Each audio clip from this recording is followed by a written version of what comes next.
Le projet que j'ai présenté au FRAC, c'est un projet qui est en fait une parallèle à un autre projet un peu global sur lequel je travaille depuis maintenant 2 ans, qui est un documentaire de création qui s'appelle Un pays en flammes et qui est un documentaire sur une famille de pyrotechniciens qui ont une compagnie qui s'appelle Pyrosier et qui travaillent majoritairement dans la forêt des Landes en fait, qui ont construit une pratique du feu d'artifice notamment au Festival du Zest musical, dans la forêt des Landes, depuis 40 ans.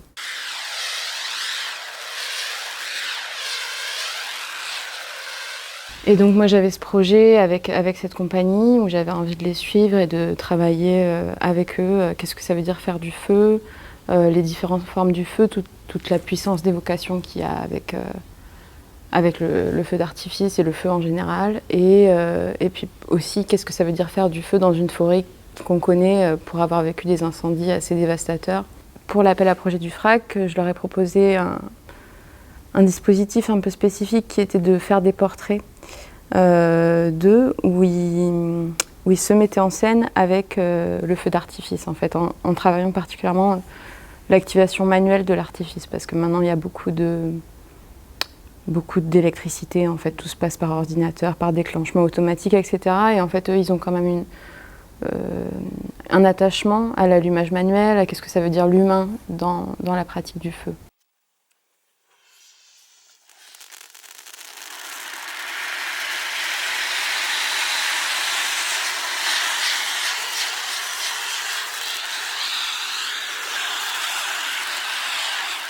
Et en fait, une fois avoir réalisé ces portraits, je me suis rendu compte qu'ils étaient intéressants pour le film et puis pour le dispositif. Ça nous avait vraiment amené à des choses fortes humainement, visuellement, etc. Mais qu'à la fois, je ne le voyais pas installé comme ça, hors de l'univers du film, dans un espace d'exposition. Et donc j'ai un peu redirigé le projet vers l'installation de photogrammes issus à la fois du film et à la fois de ce détour qui a été les portraits d'artificiers, qui me permettent et qui permettent de pénétrer dans cet univers-là, non pas par un sens chronologique qui serait celui du montage et de la vidéo, mais plutôt un sens spatial qui est donc l'installation dans l'espace des photogrammes. Ben moi, le confinement, c'était un choc, comme pour tout le monde, je pense. Et ça a évidemment affecté ma pratique parce que c'est beaucoup une pratique documentaire. Ça m'intéresse de chercher des choses un petit peu extraordinaires qui se passent dans la réalité. Quelque chose qui nous sort un petit peu du quotidien, mais qui en même temps en fait partie. Enfin, injecte un peu de magie comme ça dans le quotidien. Et d'un coup, comme je le disais, là où je travaillais sur des feux d'artifice, il n'y en avait plus. Il n'y avait plus personne dans la rue, il n'y avait plus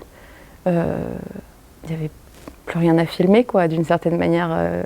Et donc je pense que ça a été vraiment ça, en fait. Ça a été comment transformer une pratique qui est la documentation du réel. Donc dans ce cas précis, de filmer des feux d'artifice dans des fêtes populaires, etc., dans des festivals, filmer des moments qui sont des moments de fêtes populaires et qui n'existaient plus, en les fabriquer, quoi. Fabriquer des sortes de micro-gestes, parce qu'évidemment, on n'a pas fait des feux d'artifice avec plein de public, on n'a pas fait des fêtes populaires, mais on a fait des gestes qui étaient un peu des gestes de résistance voilà, des choses qui permettaient que le feu existe encore.